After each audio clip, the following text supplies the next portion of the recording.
What's up, dogs and dogettes? Welcome to Week 7 the NFL Pick'em videos with your boy Hard25. We'll be picking against the spread and straight up as always, but not as always. Fitz is not going to be here. He left his picks somewhere in Steam chat, and then I deleted them. So unfortunately, he has them, and I just deleted them because I closed out the box. I get like 7-8 different people messaging me, so I just look at them, respond, and then close the box out, and I forgot that Fitz was on there. So it happens, but I do have the coin. Check it out. John F. Kennedy, 1971, 50-cent piece right there, if you can see that. Swing. So yeah, we're going to rattle through this. It won't be that long of a video because it'll be just me rattling off. Well, let's get right down to it. Green Bay coming off that big loss to Dallas. Man, they looked absolutely god-awful. Fumble-itis here, interception there, no running game, Lacey gets hurt. I mean, it's not looking good, but I mean, it's at home. Chicago is pretty much a Division II team in the NFL right now, just terrible. Hoyer's probably been the best player on their team, honestly, but that's not saying much. No defense, no special teams. Howard's been okay as a running back, but I think Green Bay is going to win this game. Yeah, and I've flip-flopped all week. I'm going to pick Chicago with the points. Green Bay is going to win, but I'm thinking Green Bay might blow them out. They might, just not sure. Yeah, I'll stick with Chicago, but I think Green Bay, my Packers, might make a little bit of a statement here. Let's hope. But they're going to definitely win for sure. All right, let's move to the London game. 9 a.m. You won't be able to watch it. It'll be only on NFL Network, so it's pretty lame that you can't watch it in the morning.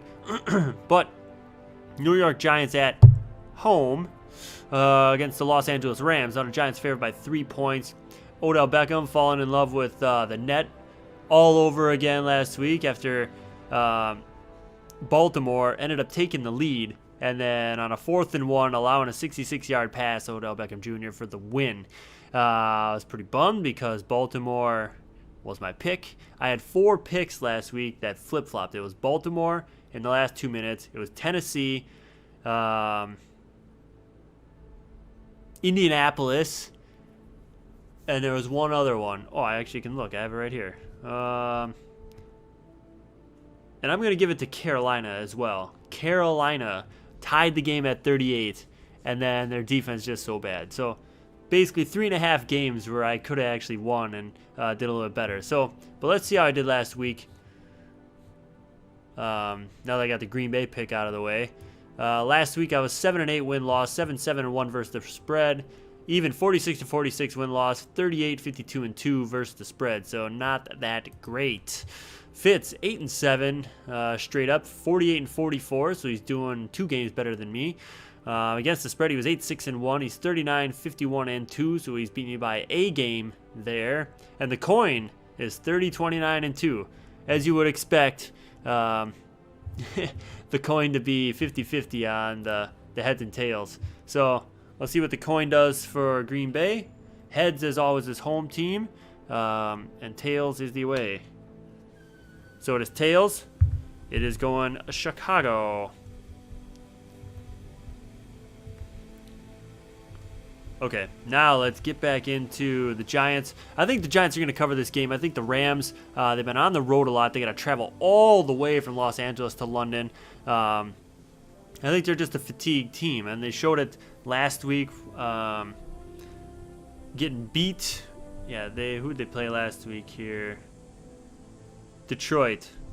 They got beat. Gurley's just not the same player as we thought he was the year before. I think the Giants are just too good a team. I think the offense is way better than Case Keenum, even though Keenum had a career day last week. So give me the Giants in this game with the points. Coin is going Ramza. LA Ramza for the coin. All right, let me mark this down. All right, let's go to the next game. Kansas City at home, favored by 7 points against the New Orleans Saints. Now, the splits for Drew Brees, home and away, are catastrophically different. I think he averages 3 touchdowns and about 350 yards at home, and 1 touchdown and 280 yards away. And the away records are not that good. Kansas City came off a bye, and I knew they were going to dominate last week. I just absolutely knew it, but I couldn't trust myself.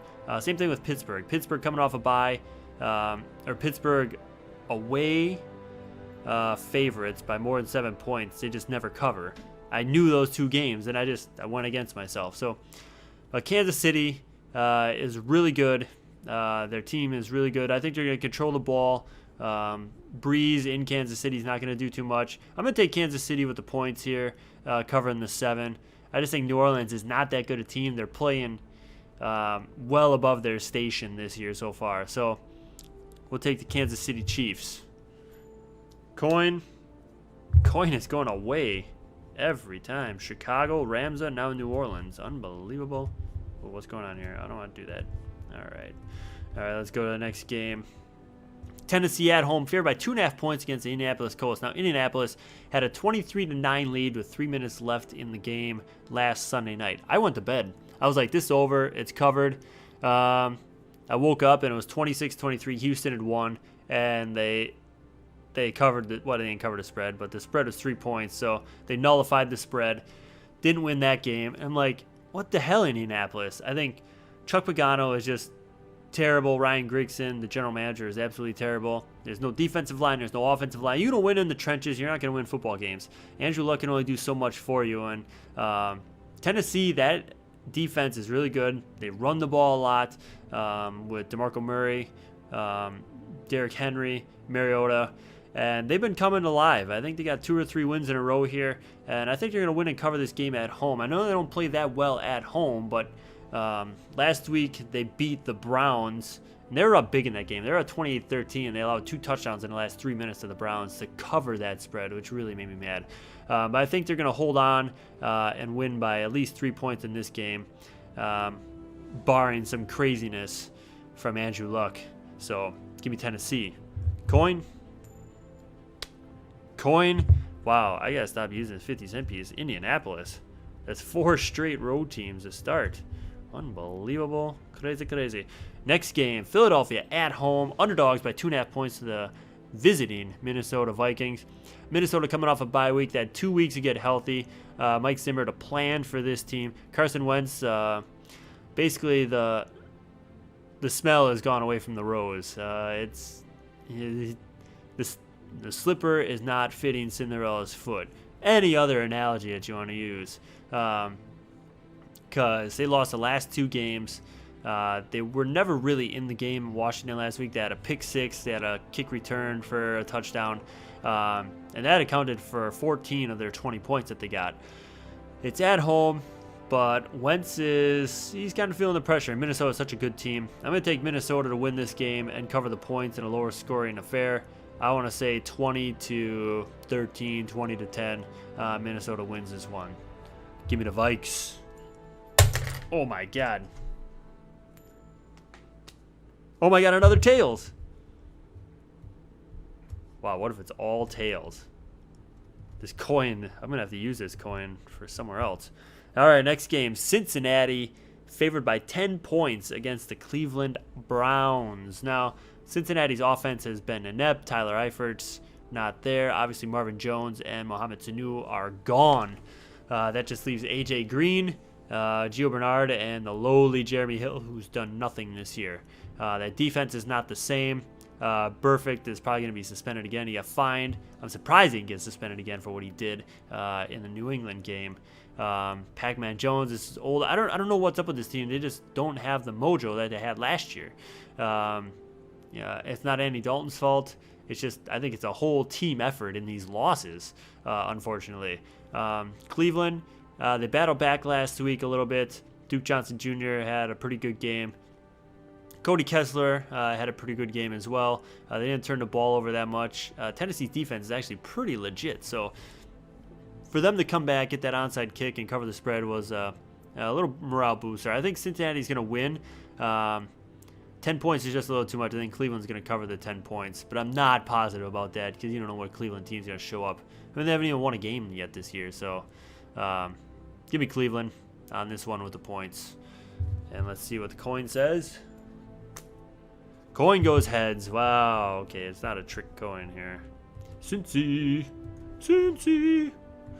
All right, next game. Detroit favored by 1.5 points at home against visiting Washington Redskins. Now, Detroit pulled out a squeaker last week, 31-28 over the Rams. I did watch a lot of that game, and their defense is just not good against the pass. Casey Keenum had 20 or 21 passes in a row that he completed. It was some LA or Oakland, LA record. It was a Rams record, we'll put it that way, and it was pretty crazy. Washington obviously beat Philly, dominated that game at home against Philly. And I think Kirk Cousins is he's not turning the ball over. They got the running game involved. Matt Jones had a big game last week. Jamison Crowder stepped up. He's got a couple touchdowns the last couple weeks. And that defense for Washington is actually showing up. It's ranked really low, but it's actually starting to come up over the past couple weeks. The first 3-4 weeks it was dead last, especially against the run. So I'm going to take Washington to win and cover this game. Detroit just does not like following up big scoring games with more big scoring games. They just don't like success, it seems. So in the Motor City, I think Washington's going to walk away with a victory there. Coin. Coin is now it's on a heads run. Cincy and Detroit. I don't know about you, Coin. I don't know about you.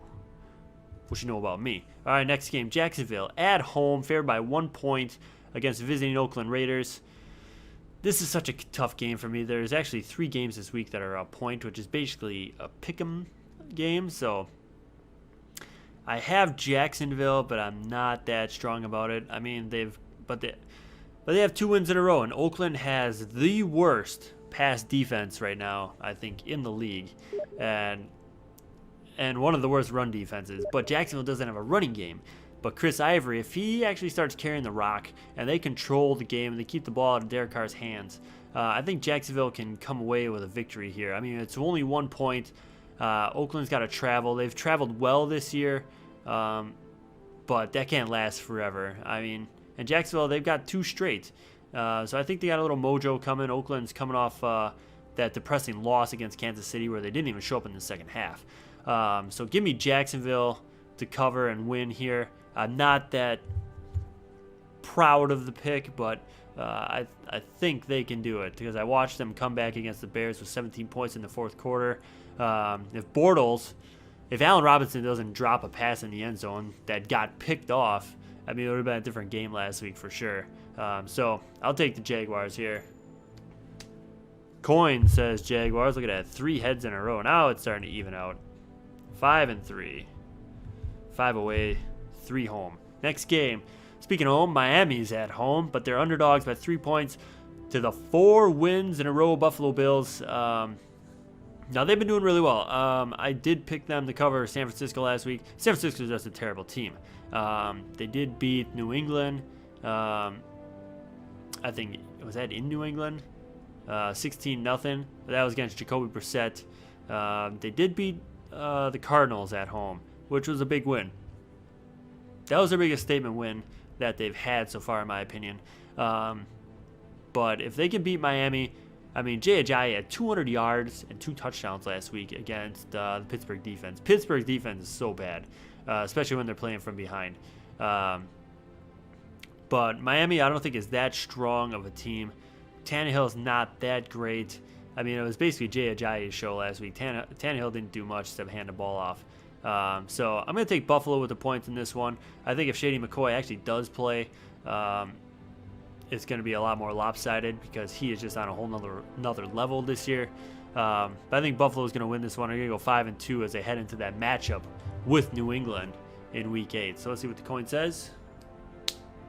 Coin says heads again. Wow, this is tale of 2 cities here. Tale of 2 sides.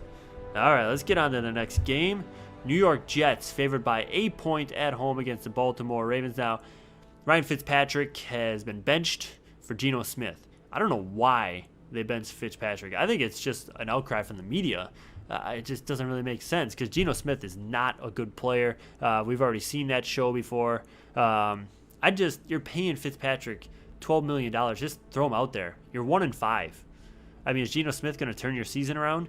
No, he's not. He definitely is not. But he's a better QB than Geno Smith, in my opinion. So, Baltimore, they're coming off 3 straight losses as well. They're back to 3-3. And that AFC North division is up for grabs. So, I mean, if Cincinnati wins this week, they're only like a half game out because Pittsburgh is not going to win. We'll get to that game soon. Baltimore, Joe Flacco might not play. He did practice limited Thursday, but I don't know. I just think Geno Smith is not good. I think the coach is better in Baltimore and the team is better in Baltimore. So I'm going to have to take Baltimore in the upset, the 1-point upset in this game. So see what the coin says. Oh, coin's back to a tails run now. Coin's with me for once. Baltimore. Well done, coin. All right, let's hit up this next game. San Francisco at home against the visiting Tampa Bay Buccaneers. Excuse me. Now, San Francisco, it's been pretty much an age since they won 28-0 that opening Monday night. They have not won since. They've looked like a terrible team. Torrey Smith and Jeremy Curley are your leading receivers. Colin Kaepernick's your starting QB. Carlos Hyde is out, your best player on offense.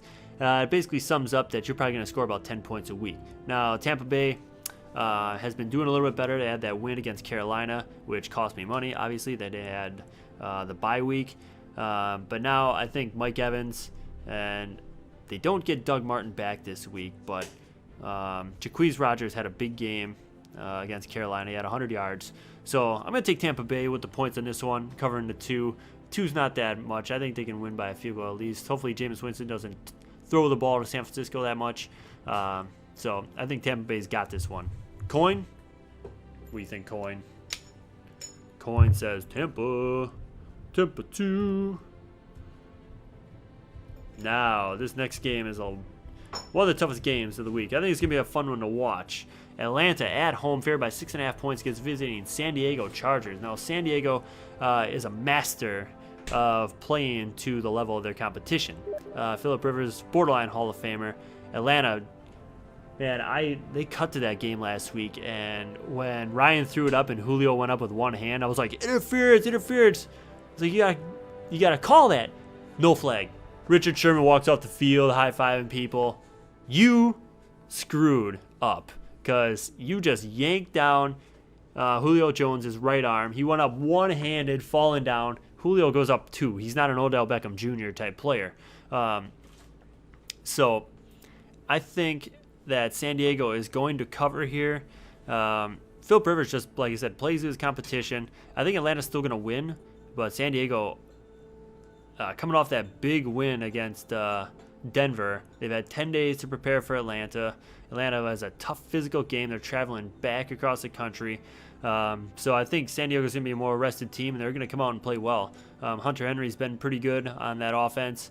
Nice little safety valve for Phillip Rivers. And Melvin Gordon's obviously had a good season. If they don't fumble, I think they have 12 fumbles this year. If they have half those fumbles, they're a 4-2 team. So give me San Diego with the points on this one.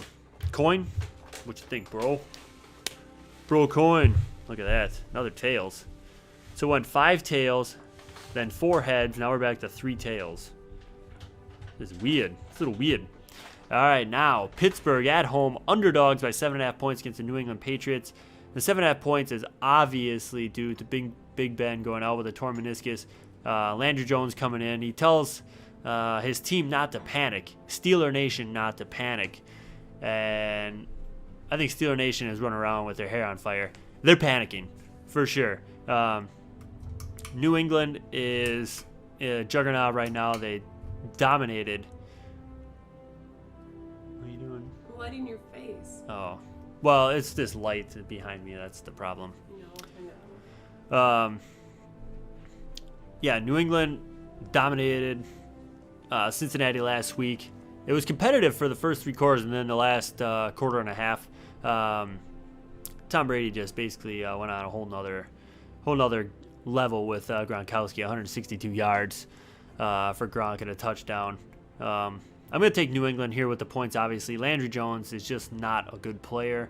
Even with Le'Veon Bell and Antonio Brown, we saw what happened last year when Big Ben went out against the Rams. That team kind of floundered for 3-4 weeks until he came back, and then they pushed for the playoffs. I think that's going to be what happens again. It's a recurring theme with Pittsburgh. You know, Big Ben can't stay healthy. Le'Veon Bell can't stay on the field. He's suspended or hurt.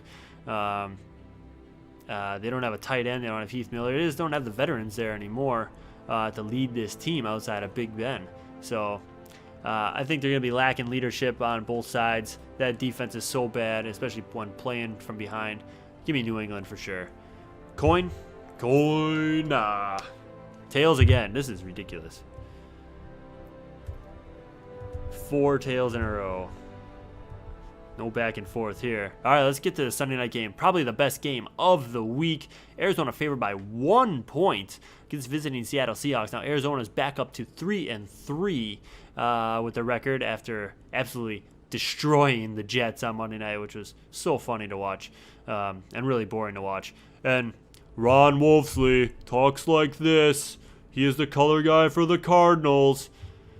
I listened to that game. Ron Wolfley is probably one of the funniest commentators in the world. There's some highlights on YouTube. Maybe I can put a link to. But I'm going to try and record some of his sound bites from the game and see if I can throw them in. I know it's without the express written consent to the Cardinals, but we'll see. We'll see if we can get some sound bites in from him for next week. I think that'd be a lot of fun. If not, I might also be doing something else, so who knows. But I think Arizona's going to win this game. Seattle, tough-fought victory against Atlanta. They're just not the same team. I mean, if they lost that game, they would have been 3-3. You know, Wilson, I mean, I don't know if he's still hurt with his knee. Christian Michael is actually doing pretty well. Doug Baldwin hasn't really showed up that much this year. Tyler Lockett, and that defense is not really locking people down. So I mean, they were up 2 touchdowns last week, and then the Falcons came storming back to tie it at 24-24. So yeah, I just got to go Arizona. It's at home. They got momentum. Their defense has momentum, and I think they're gonna win this one. So Zona coin. Coin goes Zona, back to the heads. Interesting. 1 game left, the Monday Night Football. Denver at home, favored by a touchdown, which is ridiculous, against the visiting Houston Texans. Now, Brock Osweiler got his mojo back in the last 3 minutes of the game last week, ended up tying it, forcing it to overtime, marched them down the field, got the field goal, got the win, and they're 4-2. They're sitting a little bit prettier than they would have been. Denver got absolutely stomped by San Diego. They had 10 days off. Simeon just, I think people are starting to figure him out, because if San Diego can stop Simeon like they did, I mean, that game wasn't even close last week. I don't know if they're going to bring in Paxton Lynch. I think they're going to have to, because Simeon is just not that good of a player. And 7 points is basically a slap in the face to the Houston Texans. So I got Houston definitely covering the points. I'm going to pick Denver to win. But I think Houston could win this one outright. I got them for sure covering the spread. So give me the Texans Monday night. And the coin goes Denver. Look at this, back and forth. Unbelievable. Crazy. Well, this has been fun. This has been fun. A little bit quicker. A little bit back to the old days when I did it by myself. But leave your picks below. Against the spread and straight up. I will try and get the actual spreads in the video this week. I forgot last week through half the video, and I was already had all the pictures edited and all that stuff, and I was like, well, I don't have time to go back and do it. So I'll do it this time and see if you can beat me, see if you can beat the coin, and see if you can beat Fitz. He'll leave his comments or his picks in the comments, and just do his format, and we'll see how you do. Take care, everybody. See you next week. Go Packers.